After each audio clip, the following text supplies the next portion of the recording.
તમે કોઈ પણ વસ્તુ ખરીદવા જાઓ તો તમે બાર્ગેનિંગ કર્યા વગર લ્યો? લે જ નહીં. હોના 60 થી માંડે, પછી જેવી તેવડ લેવા વાળાની વેચવા વાળાની. આ બેનો શાકભાજી લેવા જાય ને તો એમાંય બાર્ગેનિંગ કરે. રોજના ગ્રાહક હોય ને રોજ એનો સેટ ફિક્સ હોય તોય, અને એમાં ક્યાં મોટો ગાળો હોય. અને ઓલો માને જ નહીં ને કે નહીં ભાવમાં ફેર નહીં થાય તો કે નાખ કોથમરી મફતમાં. બે પૂંભડા લીધા વગરના આવે નહીં. સાચી વાત ખોટી વાત?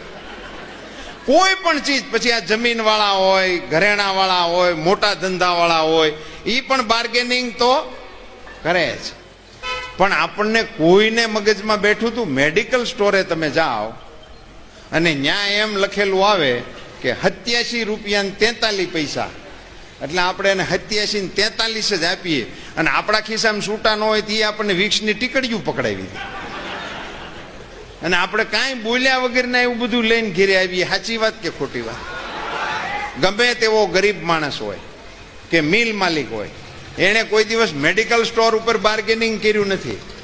આપણે એવું માનતા હતા કે આ તો બધું ભગવાનને બનાવેલું છે, એટલે આમાં બાર્ગેનિંગ હોય જ નહીં, એવું જ માનતા હતા ને.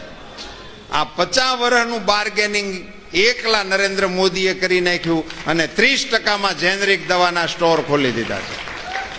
આપણા ધ્યાનમાં જ નહોતું. કેટલુંક તો આપણને આઝાદી પછી આ નરેન્દ્રભાઈ કીધું તઈ ખબર પડી. ખાલું આ તો એમને આપણું દોણામાં જાય છે કે હેઠું જાય છે જ ખબર નહોતી પડી.